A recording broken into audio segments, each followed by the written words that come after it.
Now it's my pleasure to introduce the first session in the COLDA meeting. This session will be about prevention of transmission, looking after mother and child. And it's my pleasure to introduce the first speaker. Dr. Maud Limwan is a reader and honorary consultant in hepatology at St. Mary's Hospital, Imperial College in London since 2011. She's been working with the Medical Research Council, the Gambia unit, as part of the Prolifica program, which is prevention of liver fibrosis and cancer in Africa. And this program is in the Gambia and Senegal. She's been a member of WHO Guideline Development Group for the Management of Chronic Hepatitis B and C, and is regularly commissioned by WHO Viral Hepatitis Unit for external reviews and consultancies. And the title of the presentation will be Birth Dose Vaccination and Screening of Pregnant Women. Maud? Thank you very much for your invitation. I am very pleased to take part today of this very important discussion on hepatitis B birth dose vaccination and maternal screening for hepatitis B in Africa. As you all know, viral hepatitis B is highly endemic in resource-limited countries, and Africa accounts for about 60 million people chronically infected with the virus. In resource-limited countries, HBV is transmitted early in life, either from mother-to-child transmission, called vertical transmission, or between children later in life, called horizontal transmission.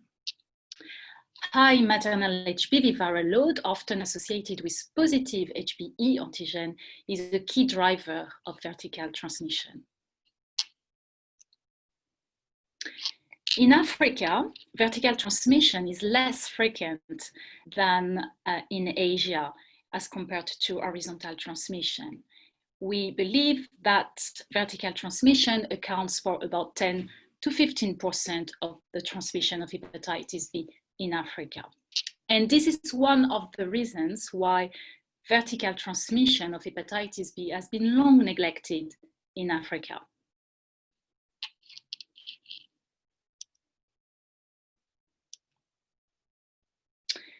However, even in Africa, it's extremely important to prevent HBV mother-to-child transmission for four main reasons. First, the earlier the virus is transmitted, the higher the risk of chronicity is. And secondly, as part of the Prolifica program, we have shown that the early transmission of HBV is associated with higher risk of liver complication.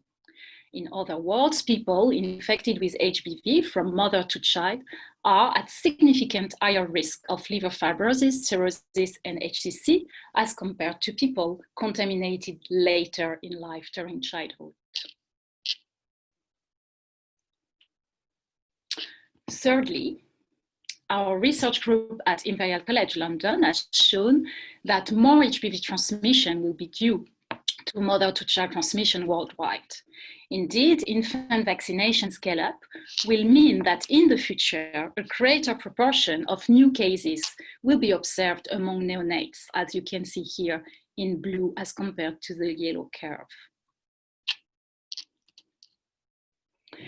And importantly, our research group at Imperial College London has shown as well that to achieve the WHO HBV elimination target, it is absolutely critical to control HBV mother-to-child transmission. Indeed, as you can see here in the orange curve, even if we scale up HBV vaccination to 90%, it will take years and years to achieve HBV elimination. But if we combine HBV vaccination scale-up and prevention of mother-to-child transmission, then we can achieve the HBV elimination by 2030. But as I just told you, HBV mother-to-child transmission has been long neglected in Africa. And one of my colleagues, Dr. Shimakawa, has even shown that in Africa, the number of newborns infected each year by HBV is twice higher than the number of newborns infected with HIV each year. So how to prevent HBV mother-to-child transmission? So since 1992, the WHO recommends universal infant vaccination.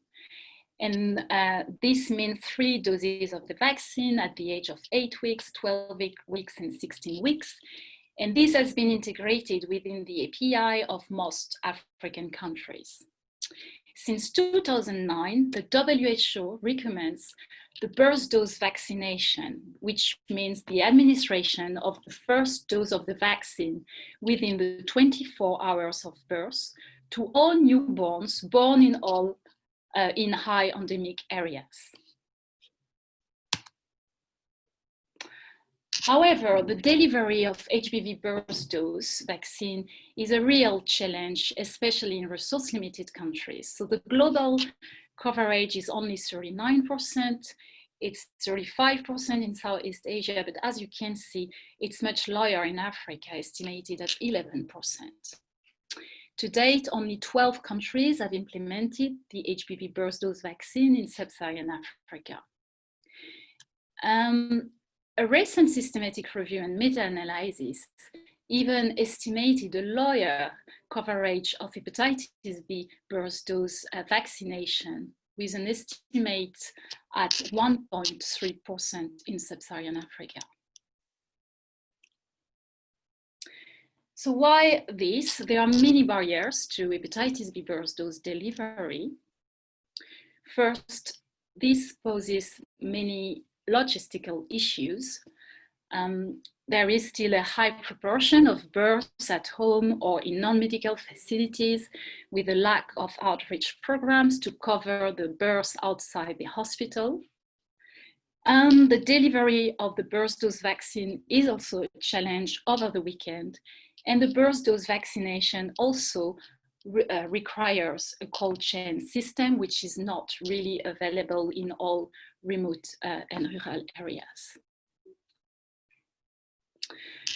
There are also diverse sociocultural barriers, and for example, in some countries there is no trust in the healthcare systems, with familial pressure to give birth at home rather than the hospital.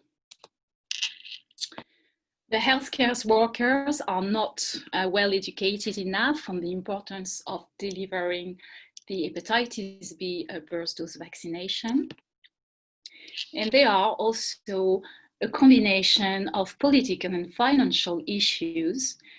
The Global Alliance for Vaccination and Immunization still does not provide the monovalent hepatitis B vaccine in Africa. So how can we improve the hepatitis B birth dose vaccine coverage? We could use a controlled temperature change strategies. This team from Australia has shown that using this system could really be cost effective and impact on the HBV related burden of disease. We could use a pre-filled, very friendly device called Uniject, pre-filled with the vaccine. And that could be used by, for example, community health workers to reach babies born in rural areas at home, for example. There is some microneedle patches of vaccines under development, but still not available. Probably developing more outreach community programs would be a good strategy to improve the HBV birth dose vaccine coverage. And improving education is absolutely critical. A study has shown that the poor awareness of the healthcare workers was associated with poor hepatitis B birth dose coverage, irrespective of the vaccine costs.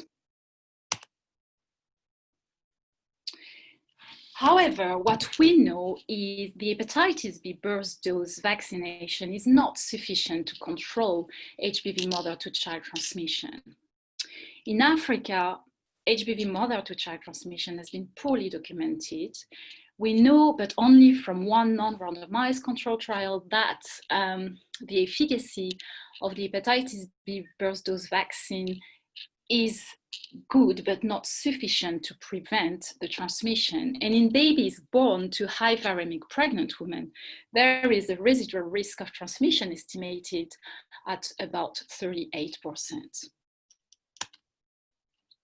So if we look at the Asian triple model intervention,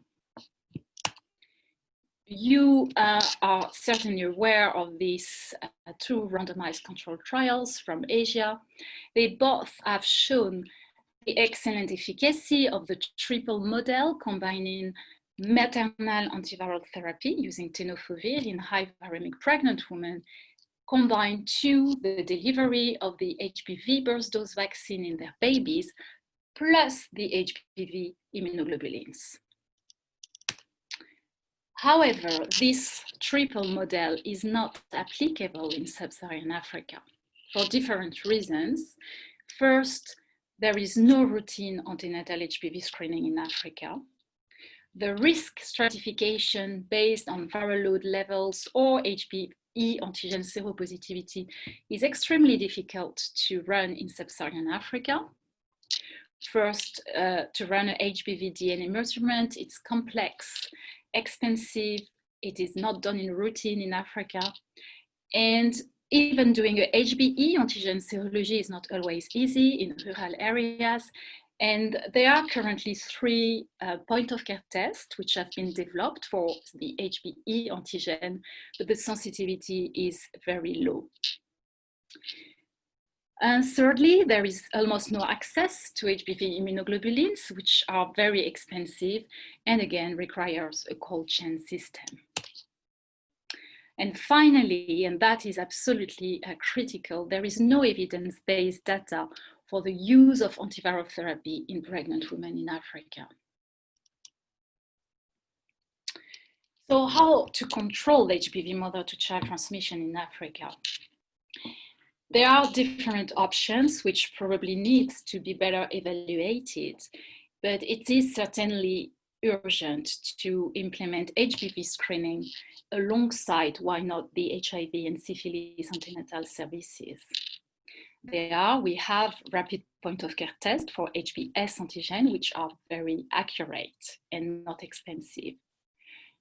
Regarding the risk stratification, the use of the HBE antigen point-of-care test is probably not an ideal good answer, since they have a poor accuracy with a sensitivity estimated between 30 and 40%. The use of dry blood spots could be an answer. We could run HBV DNA using dry blood spot, or use the gene expert system, which has been really important for Africa. However, these gene expert systems are not available in remote and rural areas. So some groups have also proposed to treat all intervention, treatment as prevention, as it is done for the prevention of HIV, mother-to-child transmission, without doing any risk stratification. This has been proposed to be a cost-effective strategy in South Africa, for example. But again, all these strategies need to be evaluated in Africa. So to conclude, prevention of HBV mother-to-child transmission is critical to control the HBV epidemic. And even if mother-to-child transmission is less important in Africa than in Asia, it is associated with a high risk of liver complication. So it is extremely important to control HBV mother-to-child transmission even in Africa. We urgently need strategies that are adapted to the African resource-limited settings to improve the HBV burst dose vaccine coverage, but also to control HBV mother-to-child transmission and eliminate finally the virus. So we need to develop strategies to improve screen and treatment intervention for HBV infected pregnant women. So I would like to thank all my colleagues from all over the world, especially from the Gambia and Senegal and all the partners of the Prolifica program. And I invite you to follow us on Twitter and Facebook and to visit our website. And thank you. Thank you, Maud, for this excellent presentation. And now it's my honor and pleasure to introduce my dear friend, Dr. Philippa Easterbrook from WHO Switzerland. She will present on the WHO prevention of mother-to-child transmission of hepatitis B recommendations. Dr. Easterbrook is Senior Scientist in Global Hepatitis Program, HIV Department at the WHO headquarters in Geneva. She's an HIV and infectious disease physician and epidemiologist who has worked in the UK, United States, and Sub-Saharan Africa. At WHO, she has led the development and dissemination of global normative guidance for HIV as well as hepatitis B and C testing and treatment.